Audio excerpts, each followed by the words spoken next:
너무 달라요. 이렇게 크게 이렇게 나눌 수 있죠. 행복을 범인. 평범한 사람이 느끼는 행복, 그리고 성인이 느끼는 행복. 이거는 정말 많이 다르죠. 사람마다 계급져서 이렇게 또 낮은 수준의 사람들은 뭐 때문에 행복하고, 높은 수준의 사람들은 뭐 때문에 행복하고, 이렇게 사람을 수준별로 나누는 것은 좀 약간 많이 애매하지만, 이게 범인과 성인으로 나눌 수가 있거든요. 성자들이 느끼는 즐거움, 행복, 평범한 사람이 느끼는 행복. 우리는 어떤 때 행복해요? 먹을 때, 맛있는 거 먹을 때 행복하지 않아요? 맛있는 거 먹을 때. 그러면 성인은 그만큼 행복할까? 춤추고 노래 이런 것들을 할 때 행복해. 성인도 그걸로 행복할 수도 있지만 행복의 질이 또, 우리는 이런 게 제일 행복하잖아요. 자식이 잘 돼, 가족들이 서로 사이가 좋아, 이걸로 행복해. 돈이 많아져, 돈이 늘어나, 이런 걸로 행복해요. 아니면 건강해, 이런 걸로 행복해.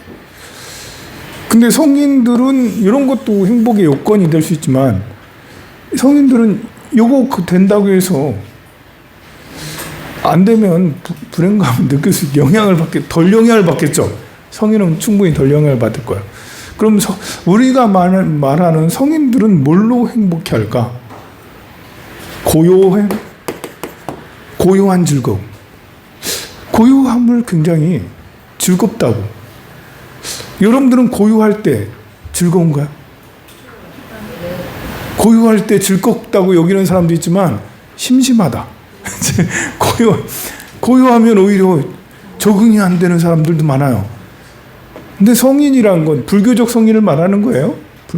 불교적 성인은 고요한 곳에서 정멸이죠. 정멸 속에서 행복을 찾죠. 정멸 속에. 진짜 행복하다. 삼매. 물론 우리도 삼매에 들면 행복하겠죠. 그런데 좌선 이렇게 하면서 이먹고 그러면서 이렇게 하면서 쭉 하는데, 이렇게 하고 있으니까 너무 행복해. 근데 여러분들은 하고 있으면 내가 뭐 하려고 이거 하고 있나? 자꾸 내가 이러고 해서 좋아지나? 머리만 더 복잡해. 자꾸 이상한 생각이 자꾸 떠올라. 그래서 성인의 즐거움을 느끼는 그러면 행복의 어떤 수위, 이게 이제 보통 범인들은 감각적 쾌락, 말초신경을 자극하는 쾌락들이에요. 말초신경을 자극하는 쾌락들은 약간 중독성이 있어요. 그래서 이 중독성 있는 것도 항상 부작용이 있는 거예요. 여러분들이 이제 누구한테 예쁘다, 잘생겼다라는 얘기를 들으면 행복하죠. 안 그래요? 정말 마약 같아.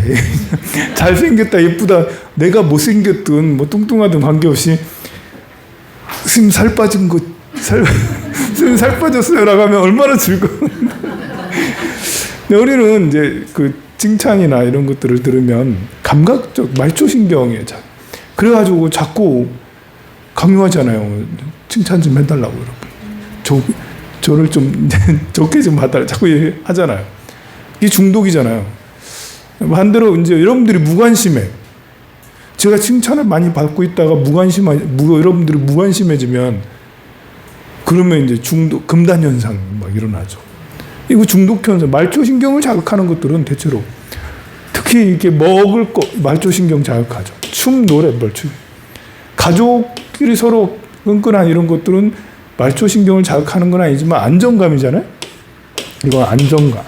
내가 이렇게 해서 서로가 잘 갖추어지고 자존감하고 연결이 돼 있잖아요. 가족끼리 잘 지내니까 너무 좋아. 안정돼 있어. 사회적 안정. 그걸로 인해서 포근한 이런 것들이 있죠. 근데 돈이라는 건 또 아니고 그래요. 돈이라는 거는 또 말초신경을 자극해요. 우리는 이런 것들에서 대체로 행복을 찾아요. 말초신경을 자극하는 것들, 어디 여행을 떠나, 그리고 해방감을 느끼잖아, 해방감. 그런 것들도 말초신경, 또 약간 다른 말초신경이지만 어쨌든 말초신경, 범인들은 그래. 성인들은 오히려 금욕에서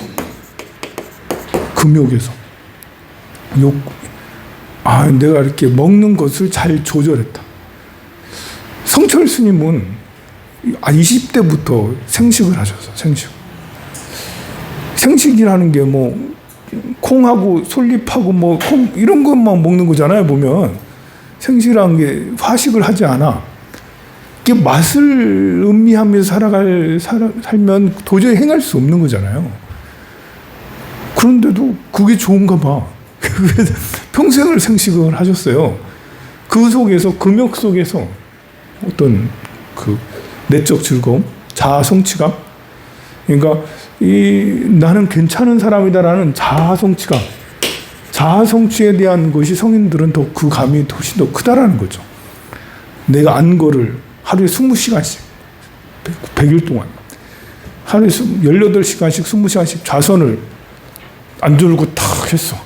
이야, 여러분들은 그게 엄청난 고통이겠지만 그 고통을 금욕을 통해서 난 거를 잘 해냈어. 거기에서 이렇게 자아 성취감이 굉장히.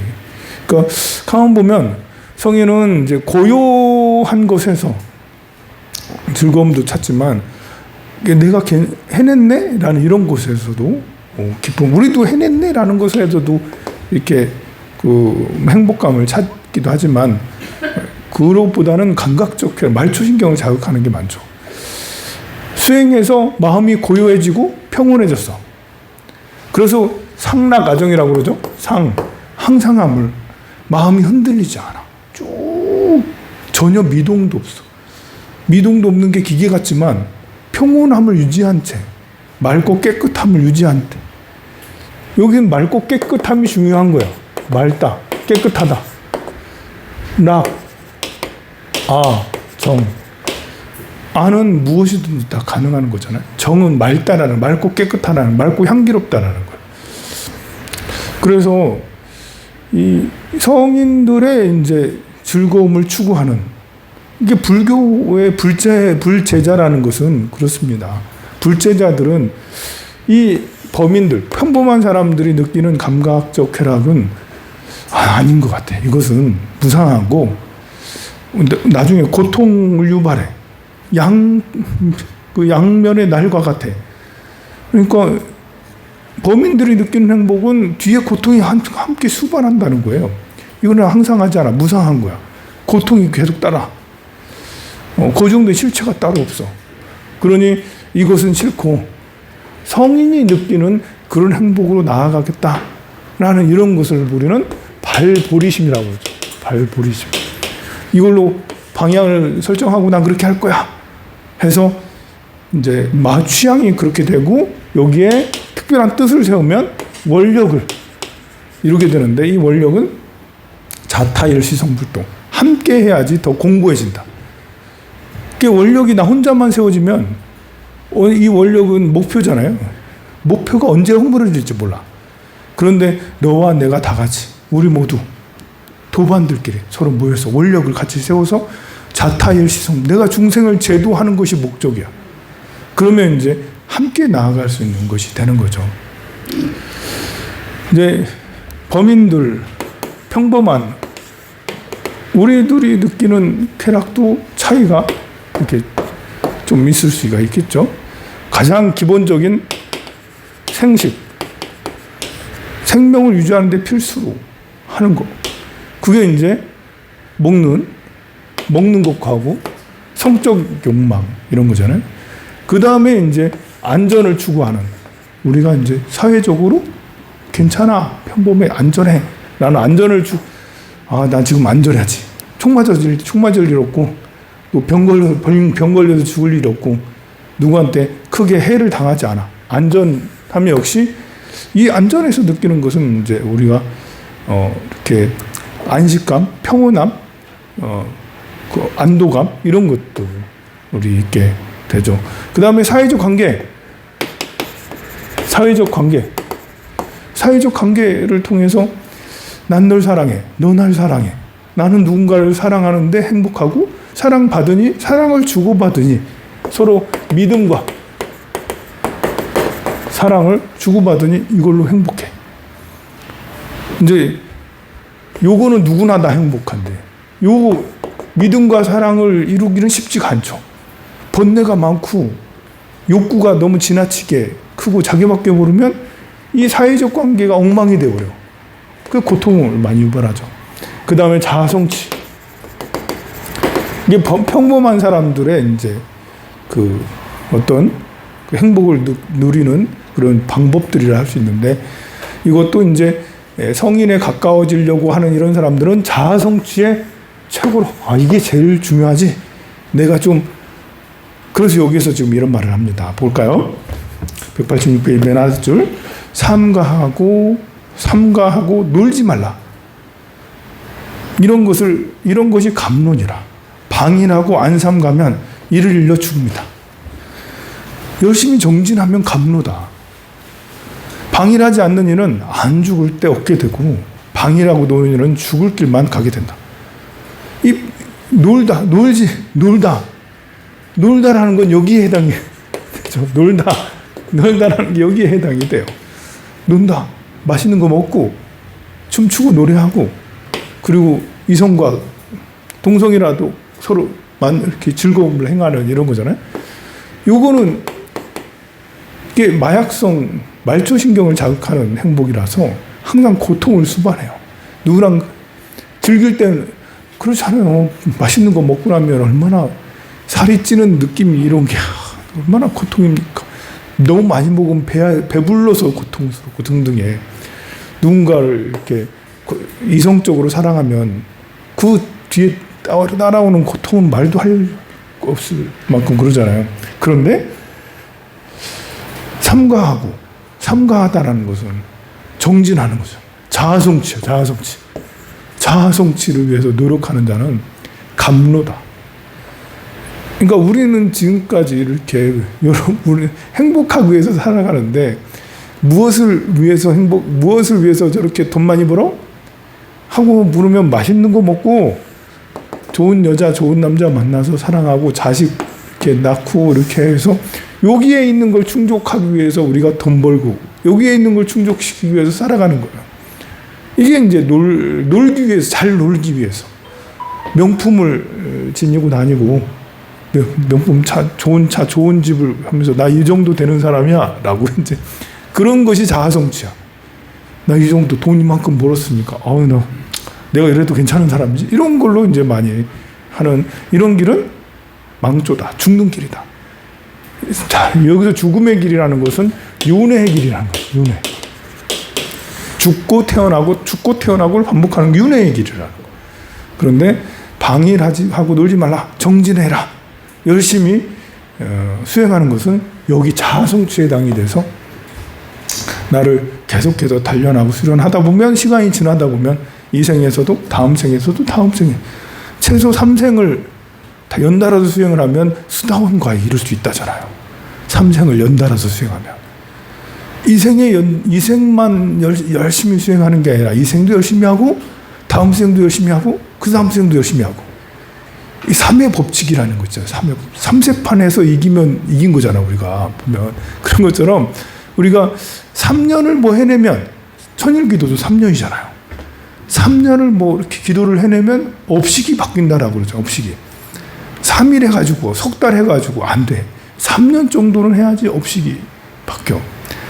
그 뭘 하더라도 3의 법칙처럼 한 번 하고 두 번 하고 세 번 경험을 해서 그렇게 하는 이런 것처럼 이 생도 한 생에 깨달음을 이루기는 어렵죠.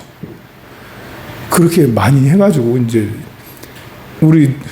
저도 선방에 오래 살았거든요. 이제 그 나이가 이제 60이 넘고 70이 넘으면 발심한 상태에서 선방 다니는 게 아니라 어쩔 수 없어서 그냥 다녀요. 그 60이 넘어서는 이제 다른 거 하기도 어렵고 발심도 옛날 같지 않고 자신감도 푹 떨어지고 하지만 그래도 할 건 없고 이거라도 해야지 이렇게 돼버리잖아요. 안장감 난감해. 죽는 순간까지 이 발심의 정도가 이렇게 떨어지지 말아야 되는데 죽는 순간, 눈 감는 순간까지도 난 깨달음을 이룰 거야 라는 이런 그 간절한 마음을 탁 하기를 이 생도 하고 또 다음 생도 하고 다음 생, 3생이 연달으면 그것이 계속 이어지는. 그래서 그렇게 되면 3생을 위해서 하면 수다원과 이른다. 자, 수다원과 이르면 7번만 한 생을 하면 아라함과 이른다잖아요. 그 사다함과는 일례과라고 그러죠. 일례과. 한 번만 더 와도 돼. 그러니까 벌써 사다함은 6번을 더 윤회를 해가지고 사다함과 이른 거죠. 아나함과는 불함과. 다시 돌아오지 않아도 돼. 마지막 아라함과는 그냥 해탈을 한 거죠. 그래서 여기에서 이 수다원과 이르려면 일단 3생을 계속해서 정진을 해야 되는. 그러면 방일하지 않고 열심히 정진하면 저절로 시간이 가면 저절로 아라한과에 이르게 되는 거죠. 그런데 이제 이게 그 인도에는 이렇게 긴 시간에 대해서 이렇게 그 여유를 가지고 이렇게 느끼는 이런 게 있어요. 근데 이제 우리 시간이 지나면서 사람들이 이제 급해지고, 게다가 이제 중국 문화권은 이제 한방주의가 있거든. 한방주의. 그래가지고 중국에서는 이 생에 다 무조건 해봐야 돼. 이 생에 성불해야지. 심지어 3년이면 돼. 3년도 근기가 하근기라 그렇지 중근기는 90일이면 90일이면 깨달음. 상근기는 7일이면 최상근기는 언화되고 한 말씀 끝에 크게 깨달음을 얻는다. 이게 중국식 사고방식. 중국. 불교가 중국으로 오면서 이제 중국에서의 수행 문화가 많이 변했거든요. 근데 인도식 사고는 몇 겁을 걸쳐서 겁을 중요하게 여기잖아요. 인도만큼 시간을 길게 주는 그런 지역이 잘 없어요. 인도는 몇 겁을 몇만 겁, 몇천 겁, 몇 생을 뭐 이렇게 하면서 하는 거고, 중국은 그냥 이생에 한 번. 이생도 너무 길어. 최상근기는 언화대오. 그래서 화두선이라는 것을 개발을 한 게 빨리 하고 싶어서 화두선을. 언화대오. 말 끝에 그냥 한 방에 가는 거. 그게 안 되면 7일 만에. 그게 안 되면 90일 만에. 3년 만에. 이런 식이 이제 참선이라고 할 수가 있습니다. 자, 방일함은 함이 없는 법이요. 함이 있는 법은 제일 괴로운 거다. 함이 없는 것은 무의죠. 함이 없는 것은 무의법이라고 그래요. 무의법이 2위 체일이다. 2위 체위 제일이다. 하면서 금강경에서도 무의법을 제일 중요하게 여겼죠. 함이 있는 것은 유의법이죠. 유의법입니다. 유의법. 그리고 유의법은 괴로운 거고 고통이고 이제 방일함이 없는 법이요. 함이 있는 법은 제일 괴로운 것이다. 방일하지 아니하면 열반이니 열반은 감로하여 제일 즐거웁니다. 불 꺼진 재 이런 게 열반의 뜻이거든요. 불 꺼진 재. 이게 이제 부처님 당시에는 그 힌두 그러니까 바라문교가 이렇게 인도 전역에 많이 퍼져 있었어요. 바라문교는 이제 제사 지내는 종교거든요. 하늘의 제사를 지내고 신에게 제사를 지내고, 제사를 지낼 때 제일 중요하게 여기는 게 또 불이에요. 불을 통해서 나의 뜻이 하늘에 이른다. 또 불에다가 뭘 태워요, 자꾸. 여러분들 49제 때 그 유품을 태우잖아, 보면. 그거 태우게요, 그게? 이 태우는 의미가 뭐냐면, 태우면, 유품이나 이런 것들을 태우면 하늘 세계로 간다는 거예요. 그게 신의 세계랑 연결이 되는, 연기를 통해, 불을 통해서 간다는 거죠. 이 동양에 특히 이제 우리 유교에서는 태우는 게 이제 사람이 죽고 나서 화장하면 절대 안 된다고 내가 여러 번 얘기했죠. 유교에서는 사람을 화장시키는 것은 완전 불효자식이야. 왜냐하면 육체가 아직 살아있다고 느끼기 때문에. 호는 하늘로, 3호는 하늘로 날아갔지만 700은 몸에 여전히 남아있기 때문에 어머니가 돌아가셨어도 돌아가신 게 아닌 게 옛날인 거예요. 그래서 3년상을 치르는 거라고 얘기했잖아요. 근데 이제 저쪽 힌두권에서는, 인도에서는 일찍부터 화장을 했어요. 이것은 정화시키는 거예요. 정화 과정인 거. 우리랑 이제 유교랑 이제 정반대로 생각하는 거죠. 몸 부정해. 몸은 더러워. 그래서 몸이 남아있으면 못 가. 하늘 세계를 못 가. 그래서 태워서 하늘 세계로 전달을 하는 이런 거죠. 내 몸을 태워도 하늘 세계에 전달을 하게. 이 불을 질러서 태운다라는 것이 글로 연결이 되는 거고, 그 문화가 이제 중국으로 또 전해지면서 돈 태워서 보내는 이런 걸로. 육신은 아직 매장을 하지만, 그래도 보면 중국 영화 보면 지전 만들어서 불 태워서 실제 돈을 태우기도 하죠. 막 던지면서, 불타는 걸 던지면서 하잖아요. 그게 이제 불을 통해서 저승세계에 이른다, 신의 세계에 이른다, 저 세계, 다른 세계로 간다라는 그런 의미가 있어요. 그리고 이제 화장은 이제 완전 이제 정화를 다 시킨 거죠. 그래서 어떤 경우는 완전 깨달음을 이룬 사람은 화장을 안 하고 매장하는 경우도 생겨요. 왜냐하면 완전 깨달음을 이룬 사람은 정화할 필요가 없는 거야. 이미 몸이 완벽해. 그냥 열반이야, 그 자체가. 부처님은 화장을 하셨지만 그 이후에 생각들이 많이 바뀌잖아요. 그래서 스님들 중에서는 화장을 안 하는, 깨달음을 못 얻은 스님 중에서 화장 안 하는 경우도 생겨요. 어떤 경우는 본인이 유언을 남겨 몇 년 후에 열어봐라. 그런 경우도 생겨요, 등등에. 그래서 항아리에 넣거나 상자에 이렇게 넣거나 등등해서 밀폐시켜서 이제 그렇게 땅에 묻고 그렇게 하는 경우도 있죠. 그래서 화장 같은 거는 그런 것이 있습니다.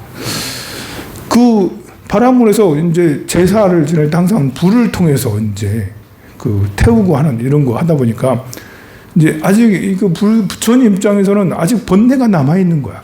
불 꺼진 제, 니르바나라는 것은 뜻이 불 꺼진 제, 완전히 불이 다 소멸됐다는 거예요. 제에 있는 조그만한 어떤 불씨 이것까지도 완전히 다 사라진 상태. 이걸 보고 니르바나라 하는 거거든요. 그러면 부처님은 번뇌를 완전히 소멸해서 번뇌, 어떤 욕구조차도 완전히 사라진 상태, 이것을 열반이라고 초기에는 불렀던 거예요. 그러니 부처님의 상태가 어떤 것인지, 108번뇌가 완전히 사라진 이런 것들이 거기에 니르바나라는 말 속에 들어져 있는 것이죠. 만일 방일하지 아니하면 비록 모든 행을 모으더라도 이것은 항상하고 즐겁고 죽지 않고 파괴되지 않는 몸이라 하느니라. 방일하지 아니하면 어떤 것이 방일이요, 어떤 것이 방일하지 않음인가? 성인 아닌 범부는 방일이라 하나니. 범부는 방일, 놀고, 방일이라는 게 이제 그냥 놀고 먹고 시간을 허비한다. 방일이라는 게 시간을 허비한다는 거거든요. 방일. 일자는 근면 일자예요. 근면하지 않는다. 방자는 놓을 방자고. 그러니까 시간을 허비하는 걸 방일한다는 거잖아요. 아무것도 아니고 무의도식, 방일이라는 게 무의도식이야. 아무것도 하지 않으면서 그냥 밥만 막 축나는 무의도식이라는 것이 방일인데요. 그럼 방일이라는 것이 뭐냐? 무의도식이 보면 논다, 놀다, 놀다. 근데 노는 것이 이제 아무것도 안 하면서 노는 것도 노는 거고, 이게 그잖아. 무의도식도 놀다지만 자기가 좋아하는 걸 하는 걸 수도 있잖아요. 자기가 좋아하는 거. 나 재밌어. 요리하는 게 재밌어. 근데 그게 직업이야. 아니면 그림 그리는 게 재밌어. 음악 연주하는 게 재밌어. 근데 직업이야. 기도하는 게 재밌어. 스님이 기도하는 게 재밌으면 기도가 딱 맞죠. 직업하고 이게 너무 잘 맞아. 그냥 내가 재밌어서 기도하는데 사람들이 존경하네? 그래 얼마나 좋아요. 근데 이제 모두 다 방일, 논다라는 것은 이렇게 여러 가지가 있지만 무의도식하는 요걸 방일이라고 이제 시간만 지킨다라는 그런 것을 말하는 것이죠. 세상에서 제일 뛰어난 성인은 방일하지 않으므로 늙고 죽음이 없다. 열심히 정진하니까 결국은 윤회에서 벗어나게 되죠. 왜냐하면 제일가는 항상하고 즐거운 열반에 드는 까닭이다. 이런 이치로 다른 법이 괴로우며 다른 법이 즐거우며 다른 법이 나이고 다른 법이 내가 없음이라 하였느니라. 사람이 땅에서 공중을 쳐다볼 때 새가 날아간 자를 볼 수 없는 것처럼 이 열반경에는 정말 비유가 많은데 이것도 참 멋있는 비유죠. 새가 날아간 자를 볼 수 없는 것처럼 중생도 그리하여 하늘론이 없고 번뇌 속에서 있어서 천한, 하늘론은 천한이죠. 하늘론이 없어. 번뇌 속에 있으니 열애의 성품이 있다는 걸 보지 못해. 마치 하늘에 새가 날아갔을 때 거기 흔적이 없잖아요. 우리가 이제 일상 자연계 속에서도 무상과 상이 있죠. 무상을 배울 수가 있고, 상은, 여기서 말하는 상은 이제 그 중생의 상을 말하는 거예요. 열반의 상이 아니라 아상, 아상과 무상. 우리가 보통 이제 상을 갖게 하는 것들은 물질적인 게 많아요. 물질적인. 이 상이 별로 없는 곳은 허공. 허공에 흔적이 없어. 허공. 바람. 바람에 흔적이 없어요. 바람에. 그냥. 물. 물에도 흔적이 없어요. 불. 흔적이 없죠. 그런데 땅은 모래는 여기로 들어갈 수 있겠네요. 근데 땅은 물질이야. 견고해, 단단해졌어. 이런 것들이 등등의 서로 작용들이 모여져서 땅이 됐잖아요. 보면 땅, 그래서 땅에다 글씨를 쓰면 오래가. 바위 이런 것들도 오래가. 그리고 이 몸이라는 것을 갖는 순간부터, 그러니까 이게 여러분들이 이제 몸이 없고 영혼만 있어. 그러면 상이 일시에 많이 떨어질 수가 있어요. 내 몸이 없잖아. 몸이 있음으로써 생기는 그 아상이 엄청나게 커요. 여러분들이 이제 소로 태어나면 그 상이 엄청 클까요? 상이 높을까요? 소가 아만이 높을까요? 돼지가 아만이 높을까요? 뭐지? 돼지보다 사람이 아만이 높잖아. 그런 의식이 들어가서 어떤 내가 나다라는 의식을 가지고 있는 사람이기 때문에 그런 거잖아요. 그래서 이 몸을, 사람이란 몸을 받는 순간 우리는 몸이 빨리 늙어가면 상이 좀 덜 할 거예요. 근데 몸이 빨리 늙어나가지가 않아. 어제하고 오늘은 비슷하단 말이에요. 1년이 지나면 조금 달라지지. 10년 지나면 진짜 달라지지. 하지만 우리는 10년이라는 시간은 진짜 긴 시간이고, 순간순간은 내 몸은 내 거라라는 생각. 가족도 내 가족이다라는 이런 생각들을 가지고 있죠. 이게 상해, 아상, 인상, 중생상, 이런 상에 매여서 살 수밖에 없어. 그리고 이제 집도 내 집이다라고. 근데 이게 돈이라는 것은 유동성이 커요. 왔다 갔다 하니까 힘들어. 우리는 몸과 가족과 뭐 이렇게 집 이런 것들은 늘 같이 있기 때문에 이런 걸로 괴로운 것은 이제 특별히 안 좋을 때나 그러는 거고, 돈이라는 것은 여기하고 약간 비슷한 때가 많아요. 안 그런 사람도 있지. 제복이 있는 사람은 통장에 몇 억씩 꽂아놓고 살아가는 사람은 여기 있죠. 그런데 간당간당하는 사람은 생겼다 없어졌다 이렇게 되면 이 돈 항상 한 줄 알았는데, 항상 하고 싶은데 이것 때문에 괴로움을 갖게 되죠. 그래서 우리는 물질화되어 있기 때문에 이런 집도 그렇고 가족도 그렇고 또 관계도 그렇고 물질화되어 있기 때문에 그래서 상이 더 커질 수밖에 없어요. 헤르만 헤세가 시달타라는 책을 썼죠. 헤르만 헤세는 서양인이잖아요. 스르바크 밑에서 이런 거 쓰고 하는 이런 헤르만 헤세 대단한 문학가잖아요. 근데 시달타라는 소설도 썼어. 시달타 소설에 보면 시달타는 부처님 이제 어린 시절 부처님을 말하는 거잖아요. 거기서는 이제 그 헤르만 헤세가 부처님 정기를 모르진 않겠지만 자기 나름대로의 헤르만 시달타가 깨달음을 이루는 과정을 본인이 이렇게 해서 서술을 해서 글을 써요. 근데 거기서는 뭐 출가했다 이런 걸 하지 않고 시달타가 강물에 개울물에 계속 앉아가지고 계속 개울물 졸졸졸 흘러가는 소리를 계속 듣는 거예요. 그러다가 깨달음을 얻는 그런 이제 스토리로 헤르만 헤세는 그렇게 썼다고요? 이 물이라는 건 무상해. 계속 변해가. 흔적을 남아두지 않아요. 바람도, 허공도 흔적을 두지 않아요. 그래서 이런 자연계 이런 것들은 흔적을 두지 않기 때문에 변해가 무상한 것이죠. 상이 없어. 무아. 그야말로 우리가 무아를 제대로 이렇게 느낄 수 있는 것은 허공과 바람과 물, 불 이런 것들은 무아적 체험을 할 수가 있어. 내 몸을 가지고 무아가 잘 안 돼. 무아가. 그 정도의 실체가 있는데 여러분들 황산 스님이 있어요, 없어요? 그쪽에도 있다고 그러잖아요.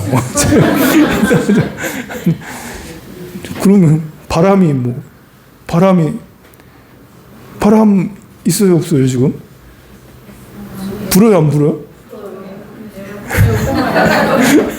그럼 애매해요, 이거는. 뭐라고 규정할 수가 없어요. 허공을 뭐라고 규정할 수가 없어요. 불을 뭐라고 규정하기 어려워요. 물을도 뭐라고 계속 변화가 유동적이다 보니까요. 그래서 이제 이런 이렇게 무아한 무상과 무아적 성품을 가지고 있는 이런 것들은 보면 우리를 깨닫게 하죠. 바람과 같이, 물과 같이, 저 허공처럼 살리라. 물같이 바람같이 허공처럼 살리라. 이런 거 있잖아요. 어디에 매임 없고 걸림 없이 살아가리라. 이런 것들이. 그래서 새가 날아간 자리를 볼 수 없는 것처럼 중생도 그리해서 본래 우리 불성을 가지고 있는데 이 무명과 미혹 때문에 불성이 보이질 않아. 참 그렇습니다. 사람이 그래서 그러므로 내가 무아의 비밀을 말하였다. 왜냐하면 하늘 눈이 없는 자는 참나를 알지 못하여 제멋대로 나라는 것을 헤아리기 때문이다.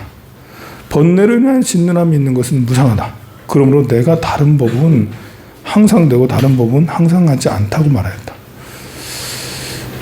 지난주에 우리 보면 엄청난 사건이 벌어졌죠. 야, 우리가 드디어 노벨 문학상을 받다니, 야, 이거는 진짜 천지개벽할 일인 거죠. 우리가 문학적 수준은 대한민국이 이 한반도는 아주 오래전부터 문학적 수준은 높았어요, 사실. 조선시대에도 사수삼경이 전국에 그냥 선비들이 늘 다 사수삼경 읽고 외우고 하던 그런 데가 어디 있어요? 세계에서도 보기 드문 나라예요, 보면. 조선이란 이런 데가. 그리고 뭐 이제 일제시대 때에도 문학가들의 문학 작품들을 보면 정말 훌륭하고 그 이후에도 많은 작가들이 그 문학적 영역을 많이 밝혔는데 그게 이제 번역이 제대로 안 되고 또 경제력도 안 되고 하니까 뭐 이렇게 하고 그러고 있다가 K 콘텐츠들이 막 우죽순하게 성장하면서 신기하게 예전부터 고은 선생이나 황석연 선생은 충분히 노벨 문학상 깜된다라고 이렇게 한 번씩 몇 년 전에도 기대를 고은 선생 안 되나 황석연 선생 안 되나 그랬었는데 갑자기 한강? 들어는 봤나 한강? 못 들어본 사람. 그 2016년에 맨부커상 하면서 그때 처음으로 들어본 사람이에요. 뭐 이런 사람. 그리고 그때는 또 상은 받았지만 언론의 주목을 못 받았어요. 그때 당시 정부가 완전 블랙리스트 하던 정부잖아요. 블랙리스트에 올라가지고 뭐 학교나 이런 데서도 금서, 강원도 어디에서는 금서였어요. 그게 금서. 그래가지고 못 읽고 막 그렇게 별로 유행하지 않았는데 그 이후에 이제 소년이 온다라는 이런 책도 쓰고 그거는 이제 2014년인가요? 그때 쓰고 또 4.3 사건으로 해서 2020년, 21년인가 몇 년 전에 또 책을 썼어요. 그래서 재작년인가 3년쯤 전에 프랑스에서 메디치 상이라고 그것도 굉장히 유명한 굉장히 권위 있는 상인 모양이더라고요. 그걸 또 받고 그러는 너 노벨상을 받다니 이러면서 우리 지금 문학이라는 게 문과가 지금 거의 뭐 소멸 직전이에요. 이 대학 보내는 그 엄마들 가끔 있는데 문과 잘 안 보내요. 공대를 보내든지 뭐 하지 성적이 안 되니까 문과 경영과 경영과가 문과인가? 경제학과 경영과 뭐 말은 문과지 그게 문과예요? 국문학과 이런 데 가면 철학과 국문과 이런 게 문과지. 근데 야 문과가 문 닫게 생겼다 그러고 있는데 이제 그 이번에 노벨 문학상 100만 부 돌파 딱 뜨자마자 사람들이 너도 나도 책을 사가지고 100만 부 돌파 말이지. 정말 오랜만에 들리는 100만 부. 야 예전에는 많이 그런 말 들었는데 요즘에 한 10년 만에 100만 부 돌파 이런 책이 나오고. 그래서 또 그 노벨 거기에서 노벨 그 한림원이라 하더라고요. 난 그래서 뭔가 했더니 한림원이라고 있대. 거기 이제 한림원에서 노벨 문학상을 주는 이유가 들어보면 너무 멋져. 역사적 트라우마를 맞서고 인간의 어떤 나약함을 드러낸 강력한 시적 산문, 강렬한 시적 산문이래. 도대체 글이 어떻길래? 채식주의자는 한번 읽어봤거든요. 근데 그거보다는 이제 소년이 온다라든지 이런 것이 이제 역사적 트라우마를 이렇게 트라우마에 맞선 4.3 사건도 그렇고 5.18도 그렇고 한번 읽어봐야겠어요. 그래서 그 평도 야 남다르다.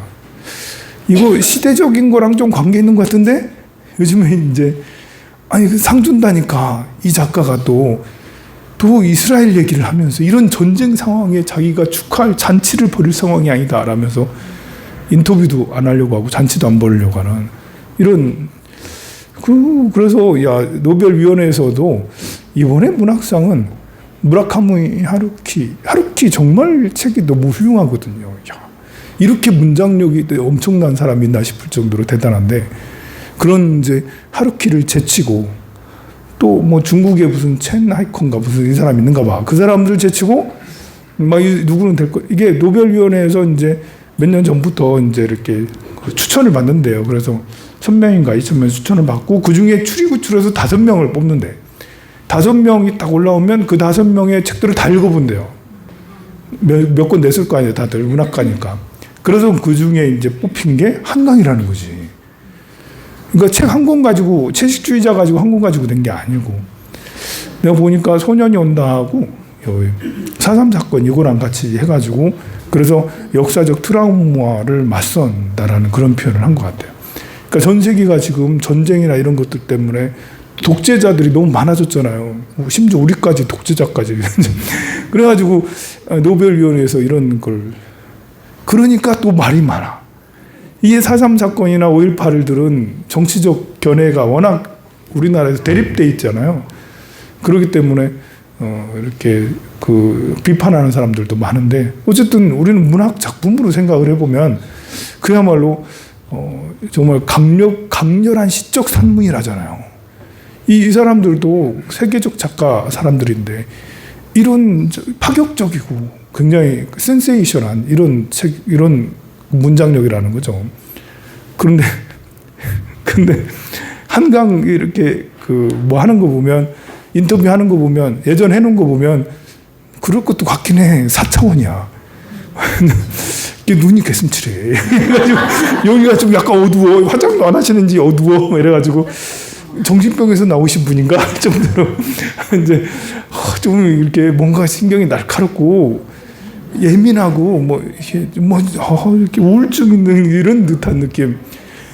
그 인터뷰를 보고 나서 채식주의자 책을 읽으면 자기 얘기인가? 이제 얘 본인 얘기인가 할 정도로 너무 이렇게 리얼하고 막 그렇습니다. 그래서 오늘은 이제 예전에 맨부커상 받았을 때 이렇게 김창완 선생하고 한강하고 서로 인터뷰한 게 있어요. 그걸 한번 이제 보도록 해볼게요. 요 시대에 지금 가장 핫하고 아니 이거는 BTS가 막 전 세계에 휩쓸고 하는 것보다 나는 이게 더 훌륭하다고 보거든요. 그래서 그리고 이 한강 작가가 앨범도 낸 적이 있어요. 2007년인가 그러는데 앨범 제목도 진짜 그 가만가만 부르는 노래, 가만가만 혼자서 부르는 노래, 뭐 이런 제목을 해가지고 이 꿈을 꾼데 얘가 이제 꿈을 꾸면 거기에서 노랫말 하고 이렇게 그 곡하고 이런 것들이 그래서 스케치해가지고 이렇게 하고 이게 소년이 온다라든 이런 것들도 꿈꾸고 나서 거기에서 어떤 모티브를 이렇게 해가지고 꿈을 굉장히 예진몽이라 해야 되나? 어떤 이런 꿈들을 거기에서 소재를 많이 찾고 그걸 꿈꾸고 나면 항상 기록을 해놓는데요. 그리고 이 책을 써야겠다, 뭐 해야겠다 그렇게 한다고 그러더라고요. 그래서 좀 그럼 한번 보도록 하겠습니다. 기대한다.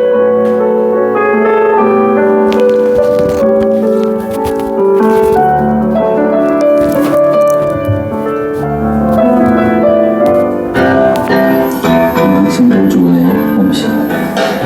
팥빙수?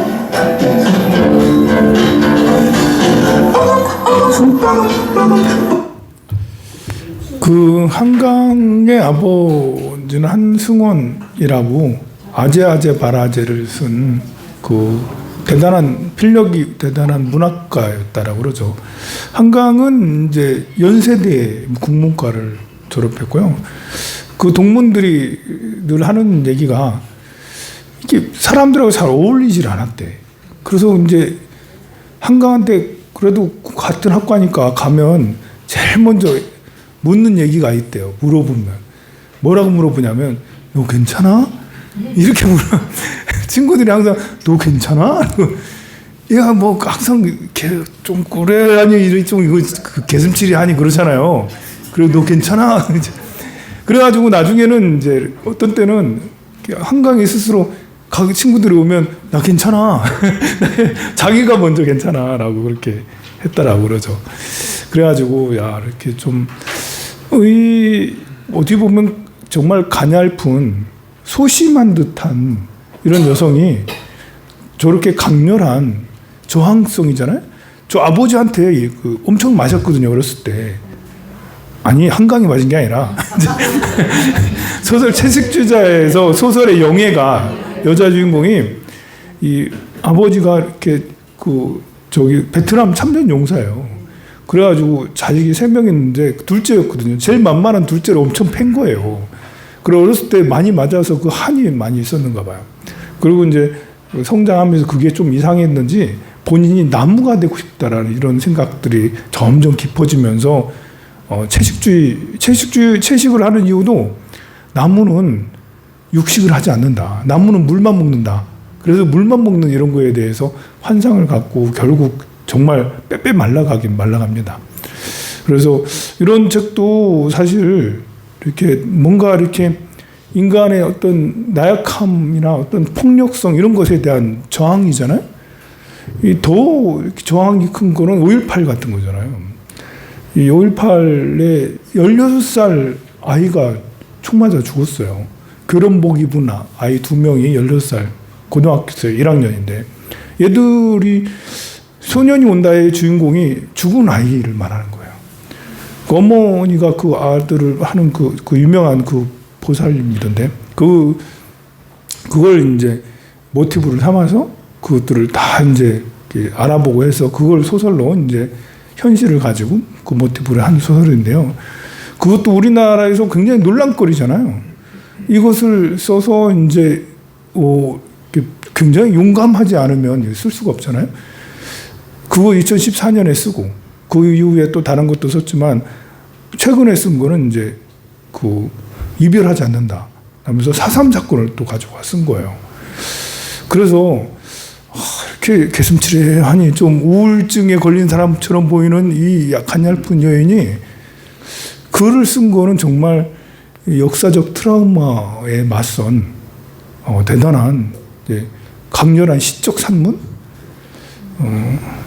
글을 소년이 온다 하고 이것을 한번 더 읽어봐야지 알겠지만 어쨌든 필력이 참 대단한 것 같아요. 아버지가 이제 이렇게 불교적 소설을 써서 그런지 한강이 99년도에 아기부처라는 그런 소설도 썼더라고요. 근데 책이 안 나오대. 절판이 돼가지고 그거 보고 싶은데 그래 이제 예전에는 불교에 심취했었는 모양이더라고요. 지금은 좀 다른 것 같은데.